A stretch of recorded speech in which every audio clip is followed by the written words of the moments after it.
Sa Facebook, ang daming live viewers. Sa YouTube, ganun din. Hay, di pa kami number 1 yan ha? Di pa ba? Baka naman, malapit na. Malapit na. Di naman sa pagmamayabang ha. Classic talaga. Achuchu. Ultrasonic Broadcasting System Incorporated.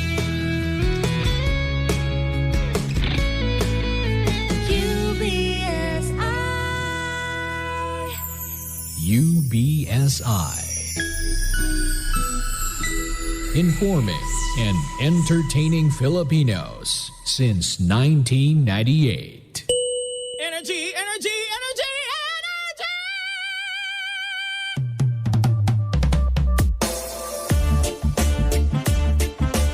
Classic talaga. Achuchu. Naka-energy na ba ang lahat?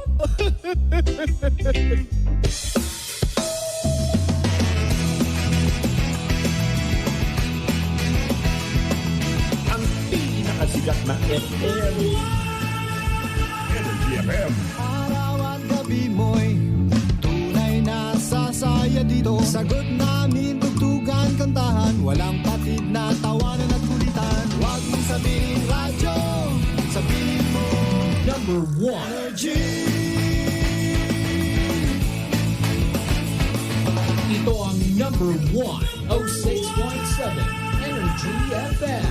Sa bahay, opisina, kotse, taxi at jeep. What? Tricycle, FX, bus na masigip. Okay, ah. Palengke, internet, plaza, karinderya.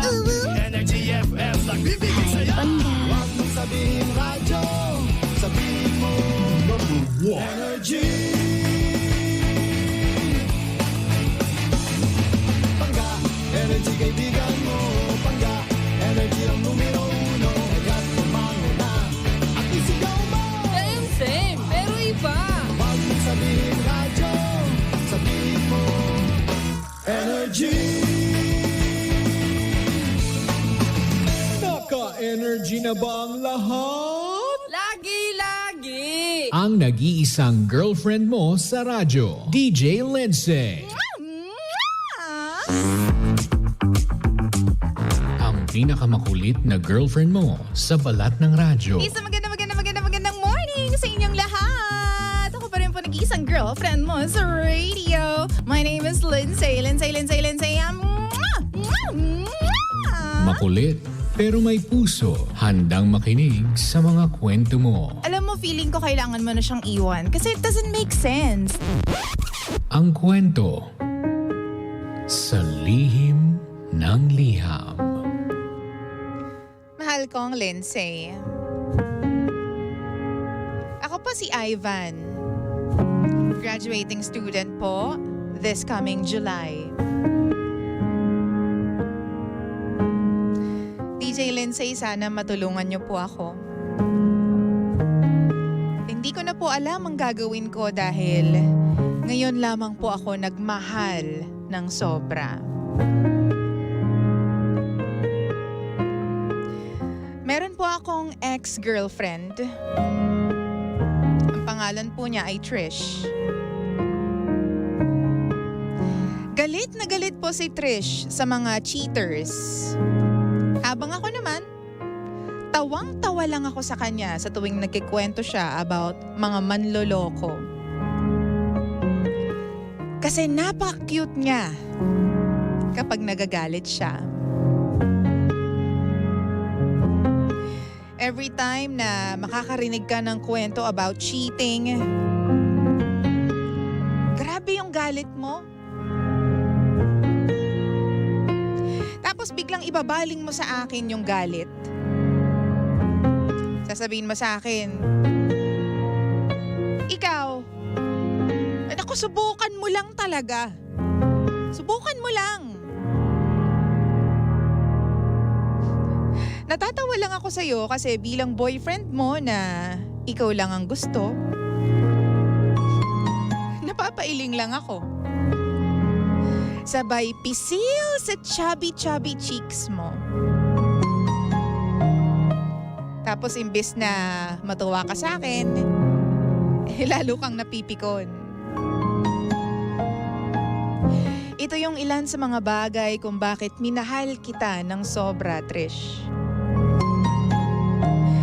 Yan yung dahilan kung bakit para bang naplano ko na ang future ko kasama ka. Sabi natin, after graduation, magtatrabaho tayo ng 3 taon. Mag-iipon.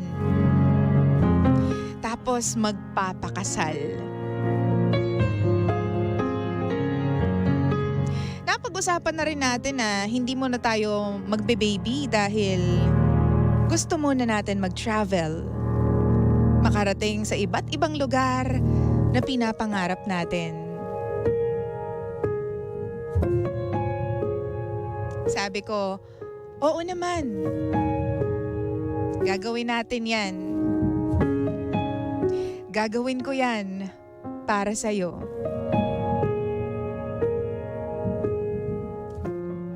Lindsay, sa loob ng 7 taon, alam ni Trish na hindi ko siya kayang galawin. Ganon ko siya nirerespeto.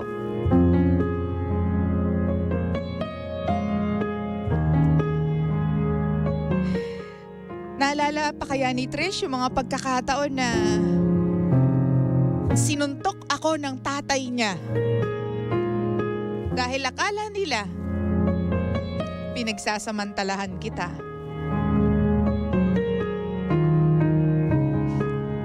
Grabe yun. Pero pinangako ko sa mga magulang mo at sa sarili ko na gagawin ko lang yun sa'yo at gagawin natin yun kapag kasal na tayo. Alam mo, Trish, inalagaan kita.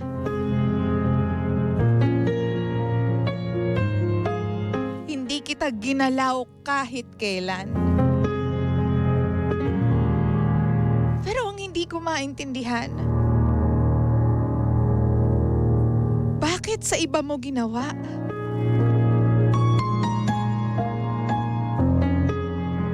Bakit hindi mo na lang sinabi sa akin na yun pala yung gusto mo?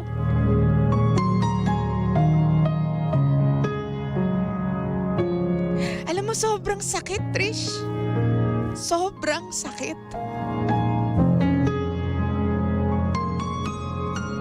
Siguro, bigay na rin sa akin yun. Hindi ko rin alam kung sinadya mo bang mapindot yung telepono mo. Ako kasi yung nag-assign ng emergency call doon eh. Emergency contact. Di ko alam kung pocket dial o sinadya mong tawagan ako habang ginagawa niyo yun nung lalaki. Habang pinapakinggan ko yung boses mo at ginagawa niyo yun, bawat ungol mo, durog na durog ako.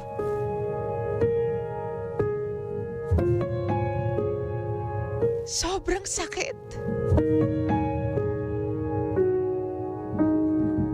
Pero wala pa rin akong ginawa kahit alam kong may ginagawa kang kababalaghan habang nakatalikod ako. Ganon kita kamahal, Trish.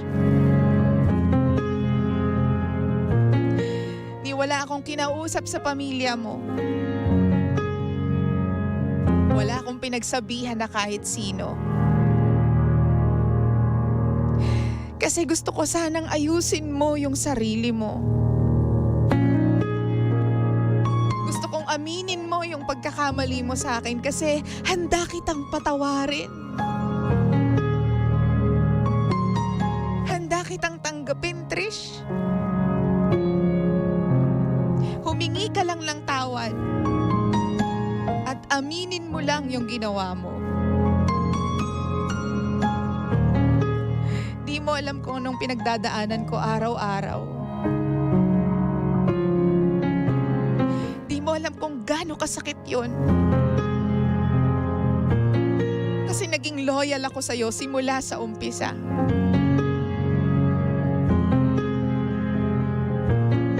Lindsay, ano bang kailangan kong gawin para makalimot sa kasalanan ng girlfriend ko? Handa akong isantabi ang lahat ng nangyari. Kasi mahal na mahal ko siya.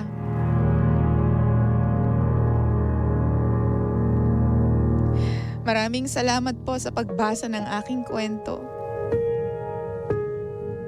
And I'd appreciate kung meron pong magbibigay ng advice.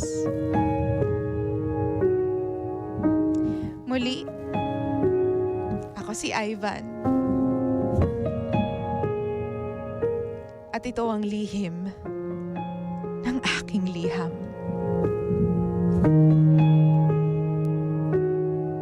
Lihim ng liham.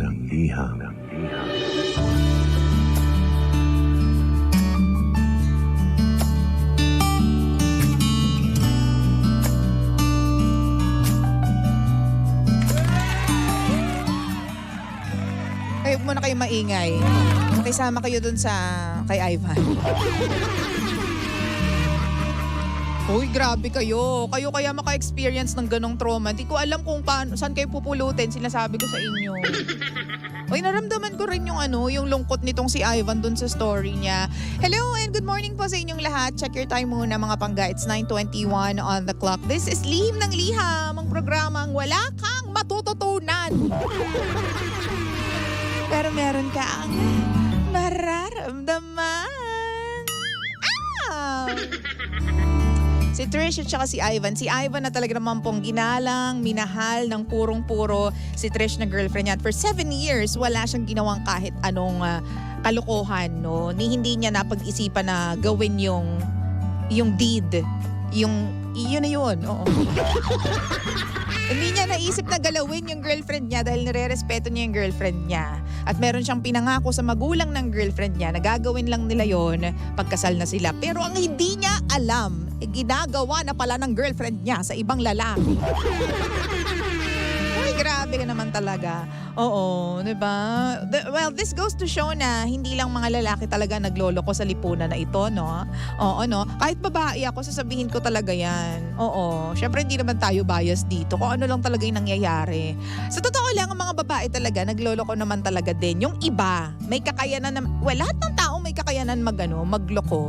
It's just a matter of choice. Kung talagang, lolokohin mo pa tong girlfriend mo, lolokohin mo pa tong boyfriend mo, and something like that. Pero mga babae kasi, sabihin ko na sa inyo, magaling magtago ng mga kalokohan ng mga babae. Mga lalaki lang kasi, aminado naman kayo dito sa part na to, minsan kasi careless kayo, 'di ba? Minsan hindi kayo nag-iisip ng mga bagay-bagay na kailangan nyong gawin. Mga patanga-tanga kasi minsan. Nakuhuli tuloy kayo. Yun lang ang masasabi ko.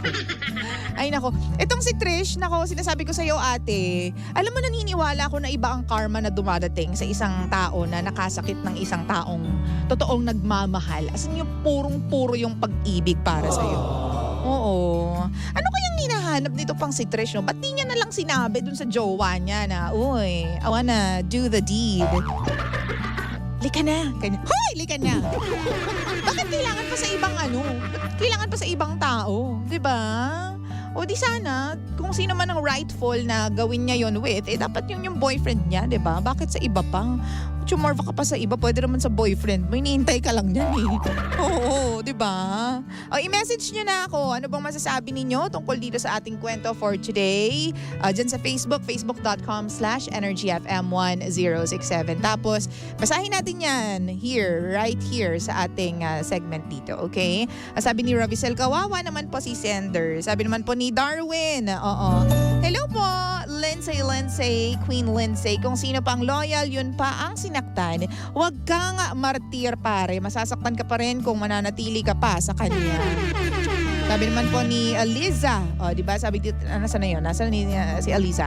Hi, DJ Lindsay. Oo, alam mo girl, bihira na lang sa lalaki ang re-respetuhin ka, especially yung pagkababae mo. Sobrang feel ko ang pain na naramdaman mo, kuya. Totoo nga siguro po yung kasabihan na kahit gaano man na ingatan ng isang bagay o isang tao, pag ginustong mangyari ang mga bagay-bagay, wala na po kayong magagawa. You deserve someone, kuya. Basta magtiwala ka lang po. Shoutout naman po from Japan. Edge Opal. Siguro, pinaparamdam na niya, hindi mo pa rin magets. Hindi mo masisisi yung girl, kaya ayun. My goodness, kadudong. Sabi naman po ni Je, sa Limbagat, good morning DJ Lindsay. Pag wala po ako sa live, nasa radyo po ako ha. Noted. Ayaw niya kasi, di ba? Ayaw niya sa lalaking nire-respeto. Doon siya sa lalaking walang respeto sa kanya. Konti na lang at bihira na lang yung mga lalaking gano'n na di habol yung pagkababae mo, girl. Di ba? Hello naman kay Ate Faye Lara. Sabi ni Jessica, grabe ang sakit. Sa sobrang sakit, wala akong masabi para kay letter sender. Oo. Sabi ni Ate Rovicel, ungol pa more. Nako, bro, imulat mo na lang po yung isip mo. Sabi naman ni Mekal, kawawa naman po si sender. Oo. And sino pa yung mga nandito? Si MSNI, Ben Ron. Siguro better na let her go na lang and find herself. Good, himself to. Lalaki yung letter sender natin. Siya yung niloko, di ba? Good day, DJ Lindsay. Good morning. Sabi naman ni Abet Menders. Good morning, DJ Lindsay. Hanga po ako sa iyo. Ivan, bihira na ngayon ang katulad mo. Kalimutan mo na siya. Buti lumabas ang tunay na pagkatao ng ex-girlfriend mo. Totoo, di ba? Alam mo, naniniwala ko na itong si Ivan, mabuting tao siya. Kaya pinakita sa kanya yung mga nangyayari. Di ba? Feeling ko lang talaga. Sabi naman ni Jonah May, hiwalayan mo na yan, hindi deserve ng babae. Ang sakit naman po talaga. Ay nako, sabi naman po dito ni Lian. Hi nako kuya, wag mo na pong aksayahin ang panahon mo sa mga ganyang klaseng babae. Sobrang respeto mo sa kanya, hindi niya po naisip na panalo na si Trish sa'yo dahil sa sobrang respeto mo sa kanya. Ganun pa man din, ganun pa rin po ang nagawa niya sa'yo. Wag mo na siyang balikan kuya, darating din sa'yo yung tamang babae. Si Karma na lang po ang bahala kay girl na naghahanap ng ligaya sa iba. Good luck kuya, makakahanap ka rin ng the best para sa'yo. Camille Fulgencio, you deserve someone better, kuya. Mark Anthony Frio, good morning. Naman DJ Lindsay, watching here in Scarlet Lady Virgin Ship. Pa-shoutout naman po sa asawa kong maganda, si Madeline Ledesma. Maraming salamat po. God bless you always po. Thank you very much. And napakarami pang mga comments, mga pangga. Napakasakit naman po, Kuya Ivan, sabi po ni King Chagadas. Motolab, dapat i-post niya sa FB yung ungol ng babae para mag-trending. Why? Hindi kaya magpapa. Jenny, move on ka na lang Brad dyan sa mga ex mo. Walang kwenta yan. Imbes na sa'yo magpakamot, nagpakamot sa iba. Uy! Kakaloka ka naman. Ayaw sa cheater pero siya yung cheater. Kabog, sarap. Ano? Sarap kurutin po niyan. Doon sa far away, Trish. Doon ka sa far away. Diba? Alam mo minsan kaya may mga pangga tayo na, alam mo na yun, may isang kaibigan ka na masyadong expressive sa nararamdaman, mga mapagpanggap. Ay naku, hindi ako nanonood ng Nyorn. Ay naku, ayoko ng ganyan, laging nakahubad si kuya. Ay naku, ayoko ng ganyan, nakabukol yung ano. Alam mo minsan kung sino pa yung ganyan, yan pa yung mapusok. Sinasabi ko sa inyo, yan pa yung, naku, grabe yung imagination, grabe yung experience. Oo, yung mga basta masyadong pa-safe ganyan, pa-safe madalas. Oh. Ako yan pa yung maraming mga naiimbentong imagination sa ulo nila, sa isip nila. Oo, at magugulat ka na lang, uy, grabe na pala yung experience niya. Oo, tinalo pa tayo, di ba? Ay nako. Pero alam mo kung ako yung tatanungin mo, Ivan, thank you again for sending in your story. Pero kung ako yung tatanungin mo, ayan na ha, ang dami ng binigay na advice sa'yo ng mga pangga natin. Nasa yan kung ano yung susundin mo doon. Pero kung ako sa'yo, huwag kang makipagbalikan sa kanya. Kasi alam mo, lagi mong maaalala, diba, yung mga ginawa niyang kasalanan sa'yo eh. Kasi una sa lahat, hindi mo alam kung kailan pa to nagsimula. 'di ba? Well, wala ka lang na-mention na dito sa story mo. Pero sino yung lalaki? Kailan pa nagsimula? Gaano? Kasi magiging questionable lahat ng mga pinapakita sa ni Trish kapag 'di ba nakagawa siya ng mali. Ngayon grabe naman tong pagkakamali na to, kasalanan eh. 'Di ba? Sa iba yan wala nang tanong-tanong, break na agad. 'Di ba? Oo. Hindi mo na nga siguro kailangan alamin pa kung sino yung lalaki. 'Di ba? Pero naimbestigahan mo ba ng malalang malala at mabisang mabisa ito, kuya? Baka naman mamaya pinaprank ka lang ng jowa mo. It's a prank! Ganyan. Pero syempre, mararamdaman mo naman kung totoo yung nangyayari.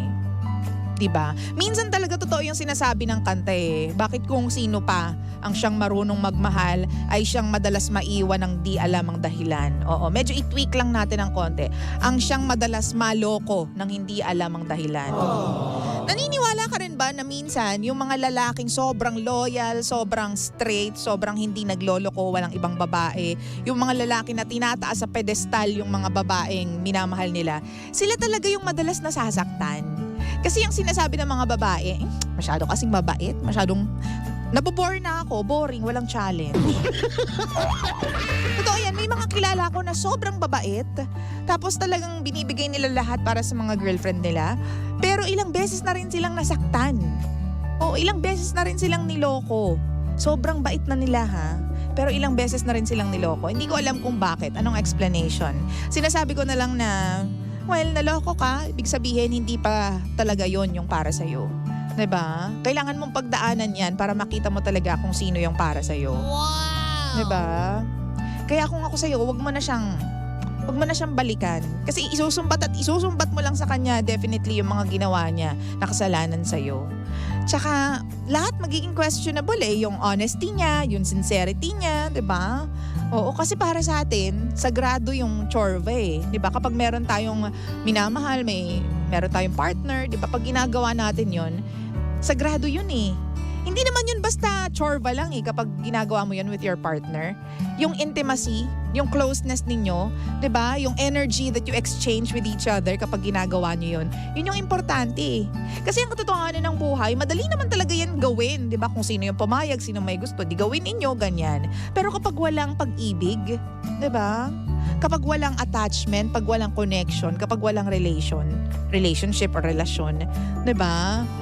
Walang parang ano lang, parang may nangati, kinamot, ganun lang, yung dating. Oo, pero walang anything, walang spark, walang magic. Alam mo yung sinasabi ko? Madali siyang gawin with anyone else. Pero ang katotohanan niyan, mas okay gawin yun kung talagang mahal na mahal mo yung tao. Wow! Na ginagawa niyo not because mapusok kayo, pero ginagawa niyo to express your pag-ibig para sa isa't isa. Diba? Para sa akin lang yun ha. Sa akin kasi sagrado yun eh. Oo. Sabi pa dito, parang fishball si Trish. Ikaw ang nagluto, iba ang tumuhog. Hi! Sabi ni Fonky Esquivel. Sabi naman ni Jay Munar, good morning po Miss Lindsay. Feel ko po yung nararamdaman ni Sender kasi naranasan ko na rin po yan, DJ Lindsay. Ang sakit po talaga in person. Gawin mo na lang, mag-gym ka and mag-travel and maging busy sa work. Makakalimutan mo rin yan. At the same time, magiging good as new ka. Diba? In fairness naman. Yahoo! Oo. Diba? Kaya, minsan kapag too good to be true yung galit or pinapakita sa atin ng tao na parang mapapa-question ka rin bakit? Masyadong perfect ganyan, walang flaws. Diba? Imposible naman na napaka-perfect mo ate, ganyan. So, questionin mo din So, yun lang ang masasabi ko, wag mo na siyang balikan. Oo. Kahit pa sabihin mong mahal na mahal ko siya, meron pa rin dadating sa'yo na mamahalin mo rin ng sobra-sobra. Diba? Kasi alam mo kung ba't kanya niloko? Kasi meron siyang nakikita sa iba na hindi niya nahahanap sa'yo. Yun. May kulang sa'yo kaya hinanap niya sa iba. 'Di ba? So bakit ka naman makikipagbalikan or ba't ka sasama sa babaeng, 'di ba? Ang tingin sa'yo meron kang kakulangan. Kaya niya ginawa sa iba yung deed na yun. 'Di ba? So bakit? Ang dami namang ibang babae dyan. Mga babaeng hindi ka lolokohin. Mga babaeng magsasabi sa'yo ng totoo na, I wanna do this. Ganyan. O di gawin ninyo, di ba? Madaling kausap. Hindi yung sasabihin, hindi pa natin pwedeng gawin yan kasi strict ang parents ko, di ba? Di ba? Nasapak ka pa ng tatay niya. Para lang sabi, 'di ba? Lalakala may nangyari sa inyo, wala naman, 'di ba? Bakit kaya malamang sa alamang may nalaman yung mga magulang ni Trish, 'di ba? Tapos ikaw lang yung napagbalingan. Feeling ko, oo, may nalaman yung mga magulang ni Trish tapos ikaw ang napagbalingan. Siguro may nakakita kay Trish sa isang motel. Tapos alam ng mga magulang ni Trish na ikaw yung jowa. Kaya akala ikaw yung kasama. Oo, ang hindi nila alam, ibang lalaki ang kasama ni Trish.